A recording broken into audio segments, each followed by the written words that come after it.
नमस्कार, स्वागत आहे आजच्या मिनी व्लॉग मध्ये। आज आहे अक्षय तृतीया, म्हणजेच असा एक दिवस ज्या दिवशी केलेल्या प्रत्येक चांगल्या गोष्टीचं फळ कधीही कमी होत नाही, म्हणून हिला अक्षय तृतीया असे म्हणतात। अक्षय तृतीया हा दिवस वैशाख महिन्यातील शुक्ल पक्षातील तृतीयेला साजरा केला जातो। हिंदू धर्मात याला फार मोठं महत्व आहे। या दिवशी भगवान परशुरामांचा जन्म झाला होता, म्हणून याला परशुराम जयंती देखील म्हणतात। या दिवशी भगवान विष्णूंचे पूजन केले जाते। महाभारतातही या दिवसाला विशेष महत्व आहे, कारण पांडवांना अक्षय पात्र मिळालं होतं। या दिवशी सोनं, चांदी, नवीन वस्त्र, जमीन, नवीन घर घेणं शुभ मानलं जातं। लोक नवीन व्यवसाय सुरू करतात, शेतकरी पेरणीची सुरुवात करतात आणि घरात लक्ष्मी पूजन देखील करतात।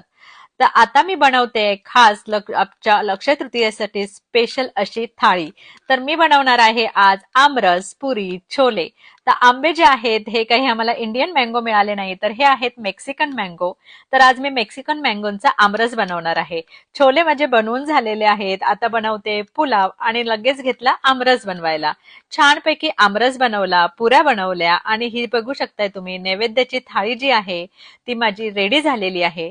थाळीमध्ये छान छोले, पुरी, आमरस असा बाप्पाला नैवेद्य दाखवला आणि अशा प्रकारे अमेरिकेमध्ये अक्षय तृतीया हा सण आज मी साजरा केला।